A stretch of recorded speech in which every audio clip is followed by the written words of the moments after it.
So we are officially live. So, have anything you want to say?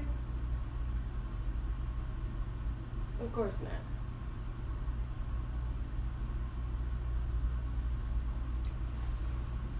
Where we at?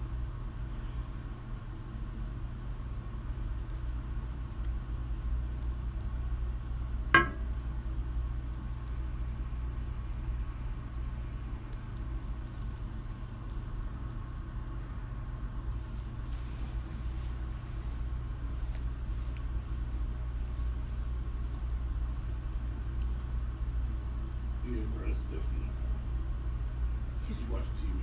Brass. Well, we figured that. But.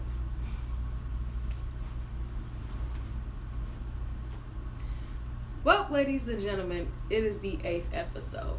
In addition of Wine Time with Ashley K. That's right, it is Ashley K-A-Y. And on this special edition, we are streaming live on YouTube. So thank you to everyone that is tuning in right now as we speak. Tonight, we are discussing iHeart Wrestling Part 2, Wrestlemania 33's recap, and we're also going to recap the Superstar Shakeup. Now, I also have somebody who is not pictured here, right in front of me. Ken, say hello to the people. My name is Will. Apparently, his name is Will. We also have another guest that's on his way here, De'Aaron. And as soon as he gets here, we will also talk more about Wrestlemania, Superstar Shakeup. But just to give my opinions and my thoughts about Wrestlemania 33, I want to say that it was actually one of the better WrestleManias that they had in a long time. Wouldn't you agree, Will?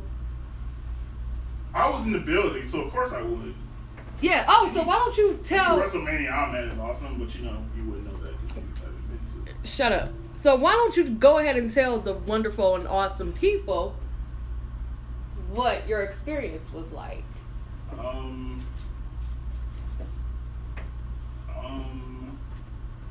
know. I was at WrestleMania. I watched people wrestle. It was cool. No, WrestleMania though, being honest, going to WrestleMania, especially traveling for WrestleMania is always, I think, is an experience that any wrestling fan has to experience one time or another. It's cool to go when it's in your town, but I think actually traveling for one is just an experience because I think one thing people don't understand about wrestling fans is that wrestling fans is a large community, and they tend to.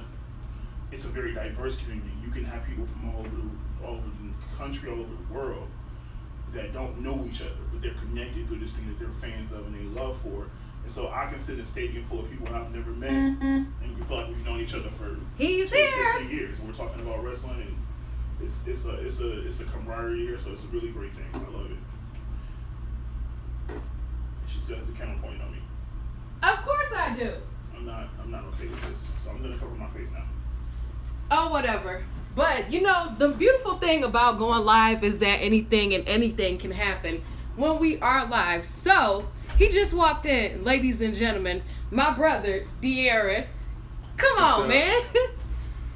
What is this for? Tonight's episode, it is iHeart Wrestling Part 2. We're going to recap WrestleMania 33 and the Superstar Shakeup, and then also whatever you want to talk about that's wrestling-wise. All right, cool.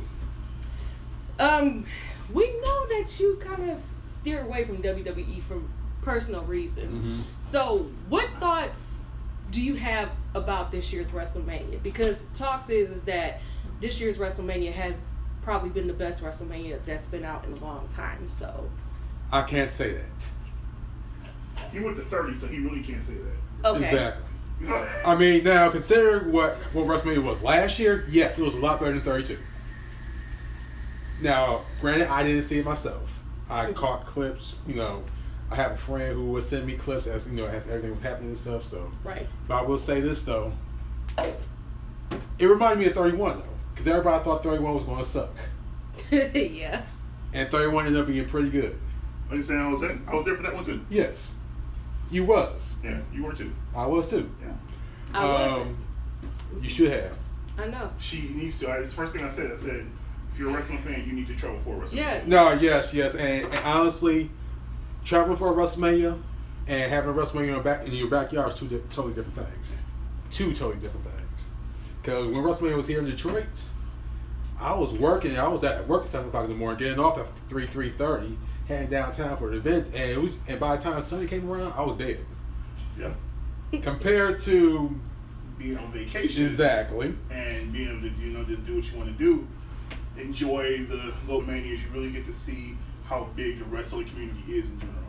Because that's one thing about, like I said, one thing about wrestling fans is that we don't know each other. We come from all these different countries and parts of the world, but we all get in that arena or that stadium, we're wrestling fans, and we can talk. I can sit there and have a conversation with somebody I've never met in my life, and you would think we've known each other for 10 years because we just sit there and we bond over wrestling. It's like you just that. don't. It's nothing like it. It's nothing like it to be able to connect with people that you would otherwise have nothing in common with, and it's this thing that called wrestling that connects you guys, and we can hang out and do all kinds of fun things together, and we don't even know each other, and you build these relationships with people from across the world, and so it's that thing, and I think a lot of people don't understand about wrestling fans. People have this, this stigma about wrestling fans, or they have this opinion about them. They don't understand there's no one type of wrestling fan. You have so many types. People that there are freaking CEOs of corporations that you would never know are wrestling fans.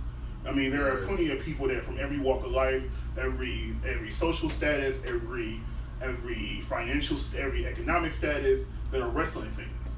And I may not have anything in common with that person, but I'm a wrestling fan. I'll say this though. Of my past 3 experiences outside of this last year, when we went to 30, myself and Ken, we barely knew anybody. Yeah. It was just me and Ken. By the time 32 came along, it was his best friend, Ralph. Yeah. It was a dude we met in. Hi, Ralph, if you're watching. I think Dre's from watching too. What's up, Dre? Hey, Dre. We met him and his boy Linwood. My girl Shiv. Shiv. Roxanne. Oh yeah, Roxanne. Roxanne. There's and it's just so many people. I met Jackie last year. Oh yeah. I met Jackie. Hey Jackie, if you are tuning in right now, on behalf of the wrestling community, hi Jackie Moon, Kanisha, Gary, anybody that's out there watching. Kalijah, what's up? Right now. Yeah. So it's like I mean, you pretty much summed it up. Our first one travel. That wasn't Ken's first one traveling. Yeah, because I went to 29. Yeah. That was my first one traveling away in New Orleans. And I'm sure all y'all gonna be in New Orleans next year. Oh, I missed the first one. I'm not missing this. Oh yeah, let me emphasize this. If you are going to make it to one WrestleMania, it has to be 34. Has to be 34. Has to be New Orleans. Has to be Friday night on Bourbon Street with all the wrestlers getting drunk and doing all kinds of Marty stuff. Jannetty The only included. thing that may compare to New Orleans is when it goes to Vegas. Because when it goes to Vegas, there's enough, because you don't know what celebrity, because I'm sure Diddy's going to have a couple parties going on. There's going to be some stuff. Wrestlemania in Vegas is going to be ridiculous. Exactly. Because you don't know who, outside of wrestlers, ain't no telling what rapper going to show up, because it's Vegas, and they probably already there anyway. Right. And they're like, let's just slide through. Like, so it's the only thing that's probably going to compare to that is freaking Vegas. But until that happens, New Orleans, I'm there, because I missed 30. Still mad at myself, but things happen. But I'm in a position where I'm not missing, unless it's just somewhere I really don't feel like going. Right. And the thing is, it always happens around my birthday. So it's my annual trip anyway. Right. I always take at least one trip around my birthday. So for me, it's an excuse to go, because I'm gonna go somewhere anyway. It's just built in. New Orleans is already booked. New Orleans. I'm kind of mad you missed New Orleans. I am too. Right. Bills and financial situations. Hey, I understand. So, I'm still mad you missed it though. I've come a long way. That's like I was telling her about my hotel situation. When I got to Orlando, my hotel reservation was lost, and apparently it got mixed up because I had booked it for Thursday originally. Hotel a couple miles away, but I had to spend the extra $220. But you had finances though. They reimbursed it. Right. But I'm gonna ask this: did you see Virgil this year? Putting the Super Bowl. Okay. Y'all know that. Quickly turn. Y'all do know he was at the WrestleCon Hotel begging fans for a room. It's like we should have done that. Because the stories of with all kinds of slack Virgil gets, Virgil is generally a good guy. Generally a good guy. And I think he's just in character 100% of the time, really. Don't show me on screen eating this cupcake ice cream. Your thoughts about Mark Calloway, who debuted back in 1984 on World Championship. No, world class championship. Yes. Oh yeah.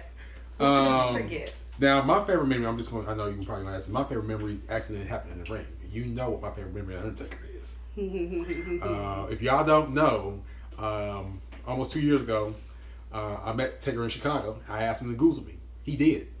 So that's my profile picture over on Twitter is Undertaker giving me a Google. However, going back to the subject, he didn't look good at 33. No, he did not look good. 30. I mean, that match was. But I also think, to be fair, Taker has been wrestling with people that can carry him the last few years. Right. Roman can't carry him. Roman typically wrestles people that can carry him. He's not a lead dancer yet when it comes to in the ring. He's not a ring general like that. You've seen this shit because he's been the same character for so long. Right. We respect Cena because you gotta respect the dude. I mean, he's come along. He has the 7 moves of doom. And the thing is, there are a lot of people that just have freaking a few moves they really do. Everybody loved him. And dude still has one of the biggest pops on Raw when he debuted after part of the draft. Like, talk about wrestling. I think the only thing I think the biggest pop in Raw history was Jericho back in 2002, and Cena, because those are probably the 3 top pops I've heard on Raw.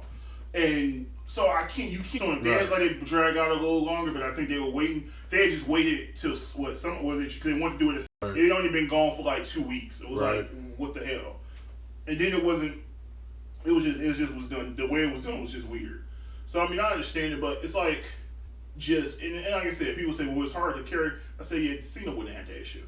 For as much as we give Cena, to get Roman over for the last 3 WrestleMania because Vince plus is in love with Roman. Roman. Actually, plus 2 Royal Rumbles. 3 Royal Rumbles. 3, yeah. But the problem was next year. The problem was when he got suspended and they kept him in that match, because that had never happened before. Right. Where they actually kept you in a main event championship match after you got suspended. Well, remember, Eva Marie got popped around the same time. We haven't seen her since. She's actually done with the company. I know. We haven't seen her since. We haven't seen her since. Kept in the match, even though he couldn't be a part of none of the build-up. You just kept him in the match, because he's the big dog. You're doing that guy because he could have, the new demon or the new, face of fear or whatever you want to call it. He could. Vince gave him a list. He said his name is Roman Reigns, the guy with the vest, the guy that still uses Shield music. Which one? Monday with Braun Strowman. Braun Strowman is probably the biggest face in the company right now. Y'all definition of heat to me is not the same. Heat to me is you earn it. Oh, that was because they were she earned that heat by her actions and her voice. She actually worked for that. Guy that they didn't think deserved to beat Taker. That's not anything Roman did. So you can't tell me he earned it. And then the whole build up, and I actually think he deserved to get his ass beat by Braun. Because if I'm Braun, y'all built me to be this monster only to have me lose to this Vince. Because I think Triple H is smart enough to let thing happen, and he was actually talking a little bit in NXT, and then shades and just be an ass to everybody. Like, he's the worst Samoan. You wanna? I think that's the reason the Usos are so over now. It's all wrong. They do these 2 things where they try to get them over by having beaten. The momentum from the night before is you start talking again, you opened your mouth and ruined it. And that's the problem. He's decent in the ring. Right. I mean, he has basically the same fucking that Superman punches. But the problem I have with Roman, he doesn't have a character. He changed the colors for events like a Power Ranger. Now just remember with the other 2 members of the Shield, they are not same music with nothing else, and the same fucking thing is like, dude. Switching subjects really quick. Let's talk about what was the method up like he always does. So, can wrestle a broom and make it freaking holler at night. Not only that, we know that Shane McMahon he did everything he had to sell it, and AJ does what he does. AJ Styles like following Shawn Michaels. I'm not trying to do that. You want me to follow that? The hell is wrong with you? So it was a good build the way they did it, because they usually don't build it that way.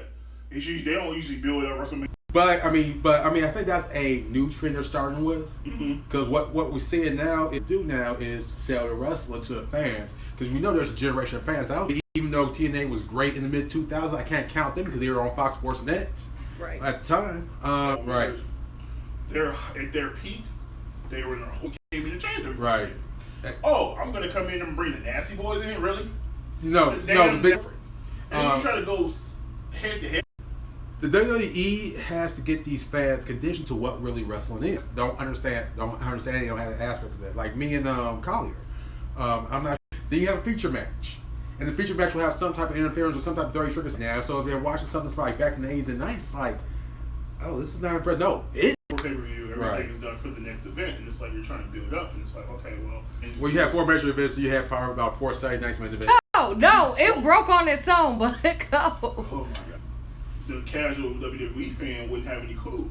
But Shinsuke will still get himself over because Shinsuke is just that kind of guy.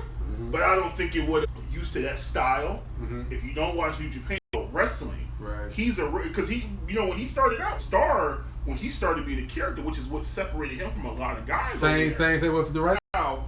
This guy is adding these elements, which is the reason why they weren't looking at it. You see what they do to other people. It's like because it was about the show. That's why. When, for example, what Sheamus said about it was crazy, it was always crazy happening. Mm-hmm. But if you the storyline, if we're talking about promos in the Attitude Era, you had Austin. No, Kane. Kane didn't talk. Kane had. He had a voice. No, man, no. Maybe Cole. And who they decided to trade for this time around with the brand extension? Went to Raw and formed the 4 Horsewoman stable. But Charlotte's on SmackDown. A lot of competition on SmackDown. Right. That can really go. Right. Because, I mean, realistically, you have match with her on SmackDown. Right. So I think part of it is that even though Becky's character, because she's a great heel, she didn't get over because of her wrestling ability. And because when Becky, what they're trying to do is, I think they're eventually going to do that, but I think they want to build all of them individually so that it makes more sense. Because when you put them together, so when they come together, they can run rush out over the women's division and nobody's gonna question it. Right. And I think that's what they're kind of building towards. They didn't want them to lose AJ, and so they felt like they had to move somebody big. Right. Which I understand to an extent. I understand it if you keep Bray in a position where he can eventually than him. Especially considering what he started as. He's basically the new version of Taker, because if you think you transition from Net to Undertaker, and he made that shit work. Guys that can do the shit he does, and he can work. He's a good worker. So it's like him going to Raw, even though it wasn't something he necessarily wanted at the time. I hope they don't. And here's my opinion. I think Braun's going to take the title from Lesnar. Right now, no. Fans are going to rebel against that. Oh, hell yeah. They literally, yeah, right, fuck you. Final Somebody thoughts. was like, that's rude, man. I'm like, thanks to Triple H being able to open Vince's eyes to the fact that there's more talent than just 400-pound men. I think it's the guys that I'm watching now, going back and watching old episodes of NXT now, and just to see these guys are main eventing. I'm glad they got Drew McIntyre back because he looks great and what he built on the Indies and going to TNA and stuff. That fucking kick is ridiculous. But I'm glad he's back. I want to see him there. So now it's time for them to rebuild all over again. They get more tag teams. So right now, all they got is AOP, and nothing is off limits. Right.